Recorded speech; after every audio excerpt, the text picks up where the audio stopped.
wanted to do something where I could have flexible hours and take care of my family, but still do something that made me feel like more than a mom.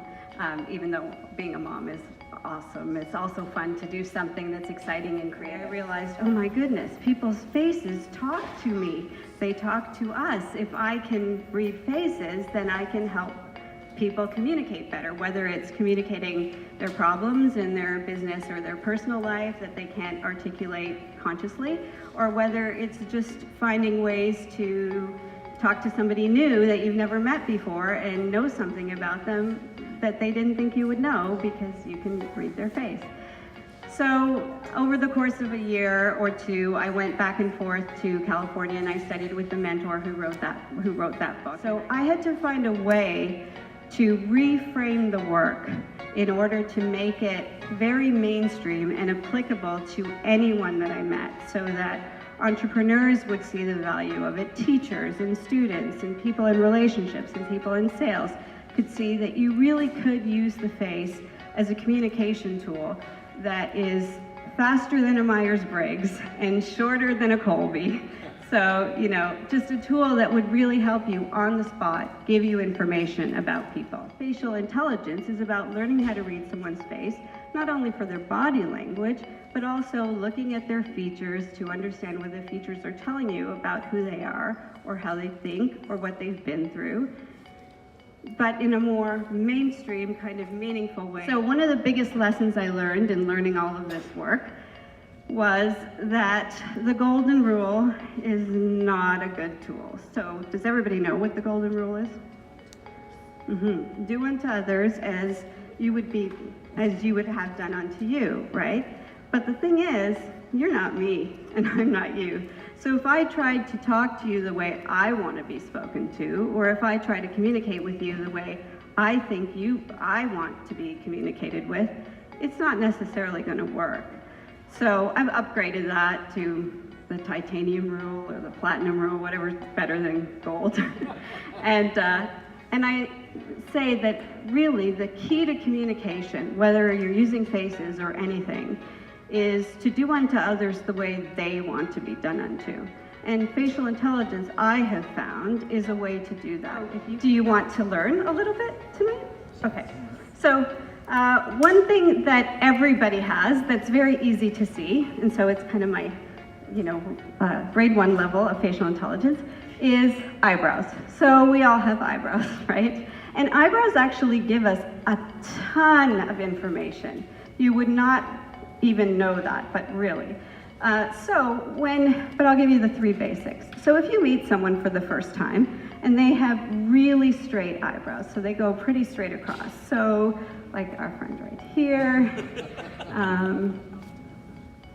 I love having audiences because I don't need slides, I got people. Yeah, or your eyebrows are pretty straight too. So that doesn't matter, they're still there. So regardless of whether they are thick or thin, if they're straight, that is usually means that that's someone who values logic. So if you want to talk to them and you're asking them to make a decision, you really need to give them the real straight goods of the plan, the A, B, C, D, and not waver, not talk in circles. They really want you to get to the point. Does that resonate with you? Yeah, exactly. Get to the point, tell me what it is. If it makes sense, I'm gonna go with you. If someone has more rounded eyebrows, so you kind of have some rounded eyebrows. The lady there in the red has nice rounded eyebrows.